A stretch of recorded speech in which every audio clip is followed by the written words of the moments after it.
This video will show you how to create a box using CSS. This can be very useful if you want to separate a bit of content on your document from the surrounding content by putting it in a box. Now, this should not be confused with simply adding a border around your text, because while adding a border allows for various styling, it does go the entire width of the browser window. With the CSS box model that we're going to be demonstrating here, you're allowed more control over both the width and the height. Now, with the CSS box model, you have four parts that you can style. You have the margin, the border, and padding, all surrounding the content box. Here, let's open up our editor and have a look at an example of putting together a CSS box. Now, I've already added some content down here and some styling up here for our CSS box in between the opening and closing style tags here in the head section. Now, this is basic CSS syntax where I've created a class called CoolBox.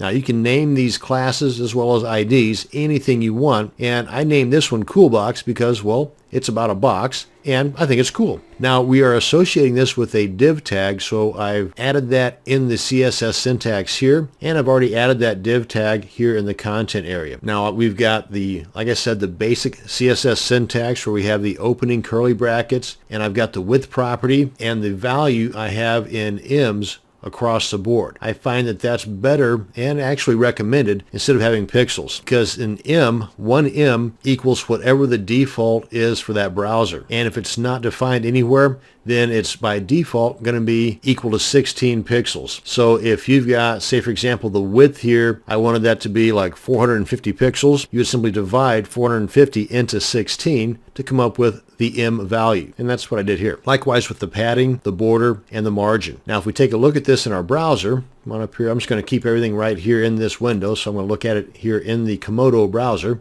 That's, by the way, the name of this editor here. It's called Komodo. And right here's our box. Now, one thing you may have noticed here is that I did not define the height. You can, but whenever you do not define the height, then the height stretches to the size of the content within that box. Let me throw an image in here real quick just to demonstrate. Come on down here and let's put it at the end of our text of the content and save.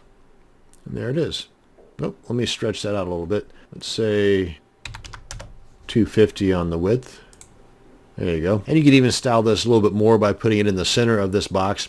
But as you can see here, the box stretched to the size of the content within that box. And there's so much more styling you can do with this. Now, the way I have it set up here is that the padding, for example, is the same all the way around. For example, if we wanted less padding on the left, more padding on the top and bottom, we can do that by simply adding additional styles here. Padding dash left, certain amount. Padding dash right, certain amount, and so on. Likewise with the border and the margin. The way that it's set up right now, the margin is this number all the way around. The margin, by the way, is outside of the border, and likewise with the border. And we can style the border, as you see here, even further than just the width. You can style it with the color, and the value of this border style is, in this case, dotted. There's a whole bunch of different options you can go with here, from dashed to solid to even outset, ridge, and groove. For example, let's throw outset in here.